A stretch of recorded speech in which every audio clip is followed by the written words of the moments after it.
Hello. So I promised a update when I was gonna get the engine in for the 240Z L28 ET swap.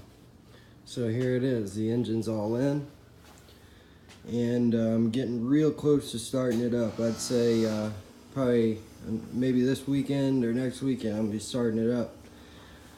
So I got my intercooler right here. It's a CX Racing intercooler that you can find on eBay. It's for a 280ZX. In the middle, I've got my AC condenser. I've got my Champion 4-core radiator, my intercooler piping. I did have to modify it right here. I had to custom weld this blow-off flange because it didn't fit under the hood. And I also had to make a straight pipe here because my turbo has the 90-degree bend instead of the 90-degree bend being on the piping. So I got all that done. I routed my oil line to the turbo, as you can see. I got my downpipe for the turbo and my K&N air filter.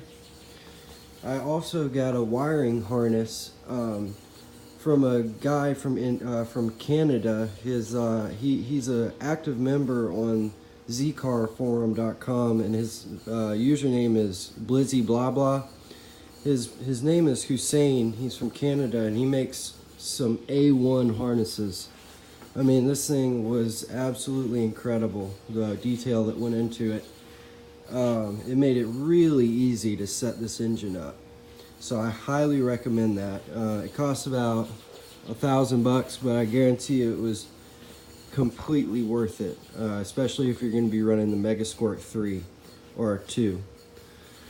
So I got pretty much all the wiring done. I got all my sensors in. I got a new starter. I got a new oil filter. I routed all new rubber lines everywhere. No used lines.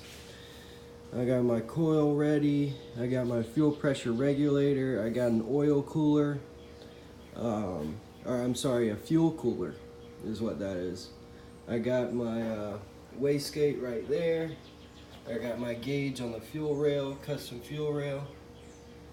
I ended up blocking off 2 of these sensor ports on the thermostat housing because I only need 2 of them for the Megasquirt. The water temp gauge, which is this one right here, and then the temperature gauge for the computer. So it's looking real good. Everything fit in pretty damn well, and like I said, I'm getting ready to try to start it up hopefully this weekend. It's looking real nice.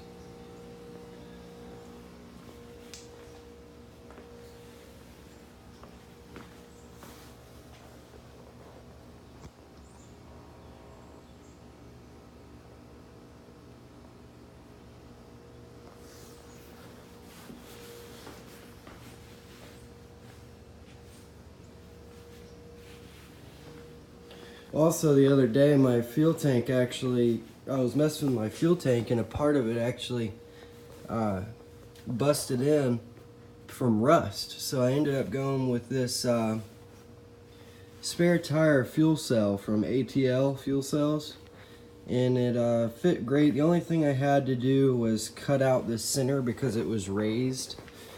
So to make it flush, I kind of cut out the center of it, welded it up, and sealed it.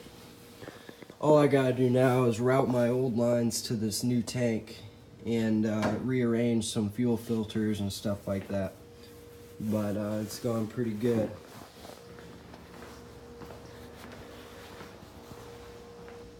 But here she is. She's looking real good.